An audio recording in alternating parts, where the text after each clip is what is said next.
Good Thursday, everyone. It's October 1st. Can you believe it? I'm already noticing some changing colors on leaves and trees. And sometimes when we get up early, the air can be crisp and cool. Of course, this is not the usual fall with all of our social distancing and COVID restrictions. I know that these restrictions are for my own good, but sometimes they make me feel a little confined. It must be the way children feel with all of the rules that they have to deal with every day.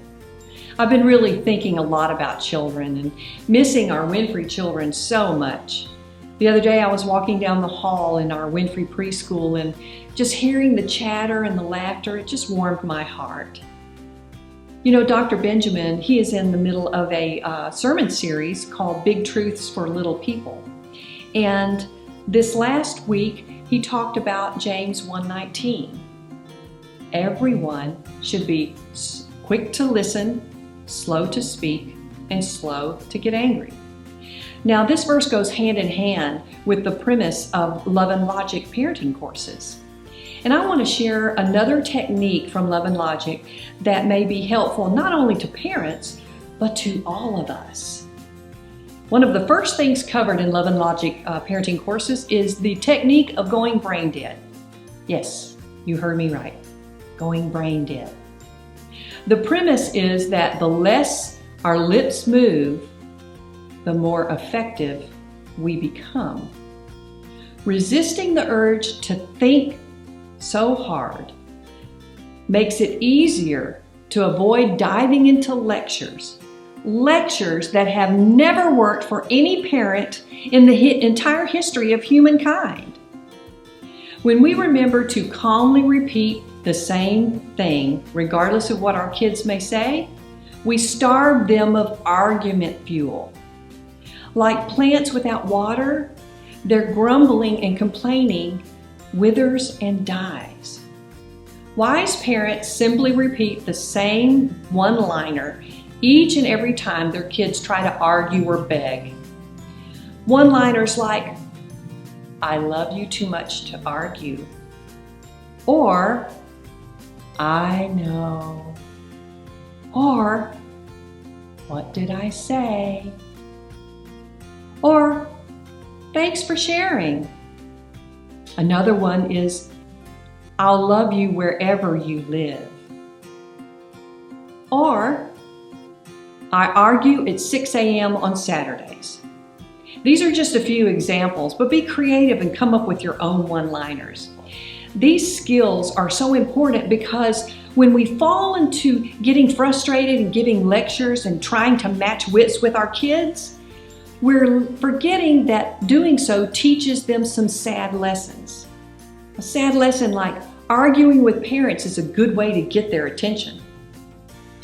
An even worse lesson is learned when they discover that they can eventually argue us into submission by thinking, if I'm persistent enough with my arguing, my parent will eventually give in. All I have to do is to keep it up. When we don't give in, but we still show anger and frustration, they learn a third unhealthy lesson. There's nothing more exciting and fun than seeing my dad's face turn red. How exciting and intoxicating it must be for kids to see the most powerful people in their lives blowing their emotional gasket. It doesn't take long before they begin to reason, when life gets boring or I'm in need of a little power fix, it's always fun to start an argument with mom or dad. There are already enough manipulative and argumentative people in our world. Remembering to neutralize arguing by going brain dead and calmly repeating a one-liner goes a long way toward ensuring that our kids don't fall into these nasty habits. It also paves the way toward making parenting fun and enjoyable rather than stressful and exhausting. Now, I have found that these techniques are very helpful in dealing with my fellow adults as well.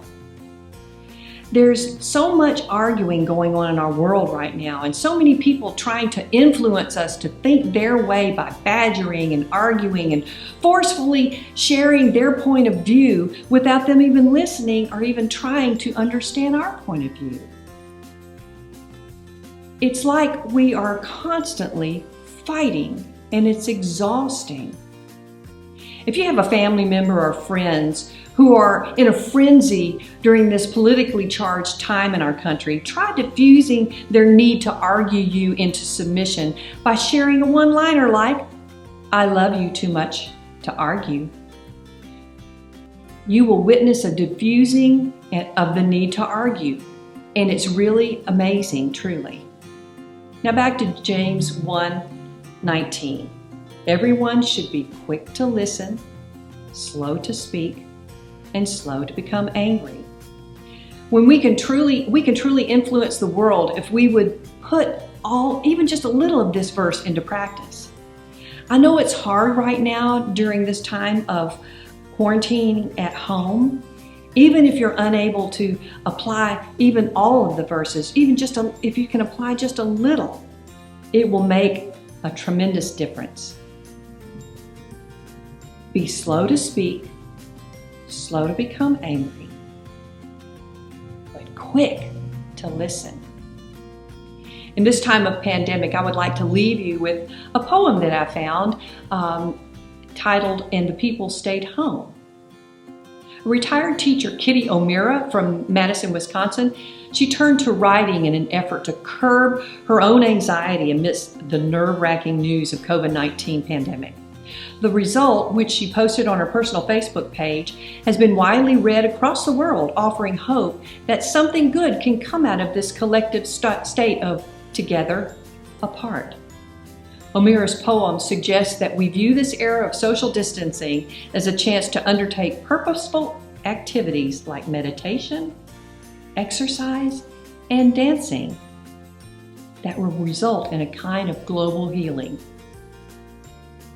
Here's the poem, "And the people stayed home." And the people stayed home and read books and listened and rested and exercised and made art and played games and learned new ways of being and were still and listened more deeply. Some meditated, some prayed, some danced, some met their shadows, and the people began to think differently, and the people healed. And in the absence of people living in ignorant, dangerous, mindless, and heartless ways, the earth began to heal. And when the danger passed and the people joined together again, they grieved their losses and made new choices and dreamed new images and created new ways to live and heal the earth fully as they had been healed.